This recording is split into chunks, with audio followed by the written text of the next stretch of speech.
I think Glenmoor Country Club. Glenmoor might have a little bit of that, Scottish haggis wrapped in its DNA. Some of the rooms are even named after, venerable Scottish spots. Turnberry. Scott's How Grill. about that? Yeah, it's amazing. And honestly, right now, I'll tell you, at Glenmoor, we call it Glenmoor Travel. The PGA Pros, and there's 3 of us here at the moment. We do travel and set up trips for our members, and I have to stay and work, of course, but the 2 other Class A PGA Pros are taking a large group of members to Scotland the next 2 weeks. Oh, wonderful. Yeah, so I they're going think to we Scotland. need to get in on that. Yeah, I would like to, but my manager here and my owner would like one of us to be working, so I'm going to stay and work. Well, where's Frank at? Where's Frank? Yeah, He's the Frank general go? manager, Where did man. Frank go? Yeah, he's probably going to Scotland as well. Yeah, but yeah, that's what I said. The ties. When you get into golf like this, and you think of ties, when I turned pro, strangely enough, one of my friends was a pro in Pinehurst, North Carolina. I cut my teeth as a golf pro in Pinehurst way back when in the 90s, actually just about when this country club was opening. When Glenmoor was opening, I was in Pinehurst, North Carolina. And you talk about roots. Yeah. You talk about Scotland, you talk about Pinehurst. And I've been at Glenmoor now 20 years. I'm the director of golf at Glenmoor. The head professional, Meg Stem, she's been here 18 years. And the assistant professional, Kayla Hardesty, has been here 11 years. You talk about a lot of history, a lot of years of experience as golf pros. Yeah. And when you talk about Scotland and the roots here at Glenmoor, going back with our ownership, Art Wolstein, Jack Nicklaus, there's a lot of history here, and a lot of history with Creighton our own right now. I love the interior as you come into the Glenmoor Country Club. Again, this venerable building, 1927, monastery, church. You walk inside, and again, God's blessed me to go to Scotland several times now, and you've got that feeling. I almost felt like, wait a minute, am I in Scotland when you come inside? The decor is amazing. Well, I think Bart and Iris Wolstein, and Iris had her hand on it, is they saw the interior here. They knew what they were going to do with the golf course, okay? They got Jack Nicklaus. It's a signature course, not just a Jack course. And that means he stayed on site to develop while he was here. I think there's only around 50 on the planet now, much like Muirfield. But when they got here, Iris and Bart looked at this, but Iris specifically said, why would we tear up the history of this building? She tried to maintain that, but still add the modern touches with the spa and things like that, and layered that in. So when you first come in, you get that feeling, but much like restored old homes, century homes, you have your modern touches, but you have that history there. And that's what you can't buy these days, is the history of this building. And that when you add it in with a stadium style course like this, like Muirfield, because this course here plays the closest of any Nicklaus course I've ever played to Muirfield in Columbus, where they have have one of the best championships and Ryder Cups and things like that. There's 7 holes out here that I think Jack just said, hey, you know what, this will be easy. I'll just kind of copy that one down. But there's some holes like that. Wonderful place, wonderful layout, a little rolling, much like Muirfield, but just some awesome history in the building, and our new history we're adding to it. Well, let's get into the Jack Nicklaus golf course here at Glenmoor Country Club. Again, a Jack Nicklaus signature course. Shawn would know better than anybody else. We're going to get into the signature holes. We're going to get into what makes it special. But let's go back to your comment about Muirfield and you seeing images that Jack carried over from Muirfield to here. What an honor. And if you can't get on Muirfield, call Big Shawn here at Glenmoor Country Club. Come stay in one of the 50 hotel rooms. The guys, the wives, whoever can go down to the spa. I bet you can enjoy a good scotch here on occasion. For sure. But when you get out onto the golf course, you're going to find Jack Nicklaus, the Golden Bear's best here at Glenmoor Country Club. Yeah, before I talk a little on the golf course, you touched on it. It's a private club, and it's a guarded gate community, which is awesome.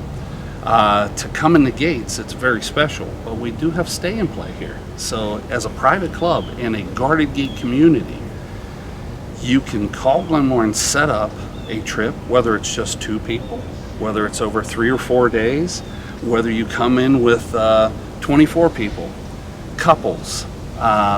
You can stay and play, as we call it. You see that at different facilities. It's stay and play, and we let you build your stay and play to your liking. You can do 1 night and 2 rounds, or whatever you want to do, you can do. In having the spa and other outlets here, you don't have to leave the property. Oh, So once you get in here playing golf, and we go back to the golf course, you don't feel like you need to go play 3 or other golf. 3 or 4 Shawn, you're golf talking to courses. my heart Yeah, right exactly. now. I love when you can stay and play, park the car, You got it. and I can have some white wine. Yeah. I can enjoy my cigars. Don't have to drive all over the Scotch. place. I don't do got you? it. Yeah. So you're saying folks can come to Glenmoor Country Club in Canton, Yeah. Ohio, and walk the ground that Jack has walked. Yep, and he designed it exactly for the golfer. Not so much to say it's going to be built for PGA Championships or built for anything specific. He built this for the average golfer. If you look on our scorecard, it says I made a particular 18 greens and set of holes that championship players can play, and your common average player can go out and enjoy every day. The thing that we say about here is we don't long to go play other golf courses. I can play this 6 days a week and I never get bored. And much like Jack's championship courses, like Muirfield, gives you a lot of room off the tee, which the amateurs love. That's Jack. He Yeah. gives you that Yeah. chance to spray it. Yeah, 'cause then he you used got to to go bomb it. work Yeah. around the green complexes. And that's exactly it. The eye candy is they'll let you hit it off the tee like stadium courses, but you got to stay away from the sand and the water. And if Do you?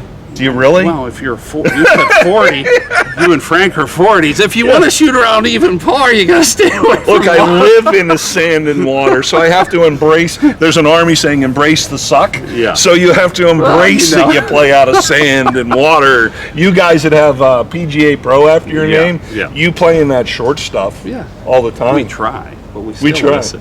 Hey, Shawn, what's your signature holes? I mean, everybody has a signature hole.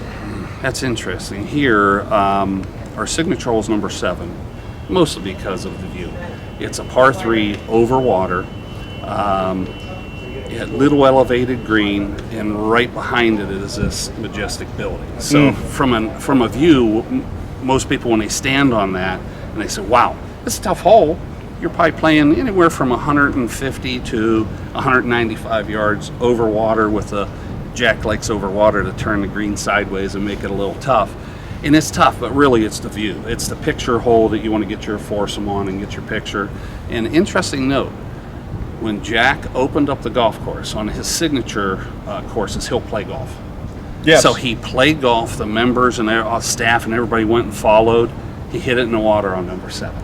He hit it in the water He's on number human? He's human. He's human. He's human. And it was only a little bit after 1986. You think it was, 6-7 years he was out here, and actually he dedicated the set of clubs when he opens course. The clubs are in Frank's office right now. The clubs that he sat down, and it's a match set of the clubs that he used in the '86 Masters. And it They're still up there. harkens to the history of the game that we You got talked it. about. You got it. I mean, I actually interviewed Mr. Nicholas once, and I asked him, I said, how are you, and I told him this, I said, look, I'm a hacker, okay? I'm a hacker, Jack.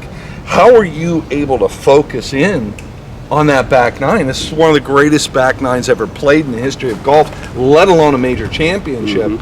And he just said, I took it shot by shot. I go, the crowd? He goes, I didn't even really realize the crowd was there. Jackie was on the bag talking to me, and I was just playing shot to shot.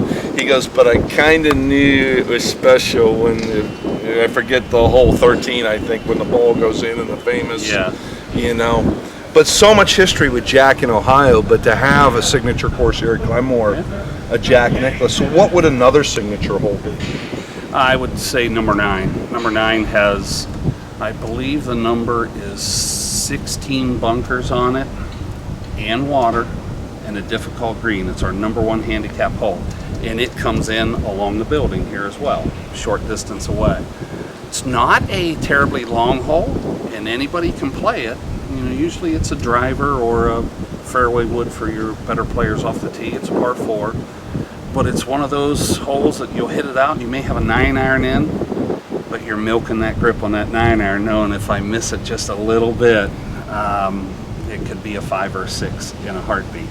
So sometimes not just good-looking holes, sometimes difficult holes make a golf course as well. Oh, look, even a high handicapper like myself, Yeah. I want the challenge. Let's say all of a sudden I get quote-unquote hot one day. Yeah. Things are working, the back's working, I'm finding the groove.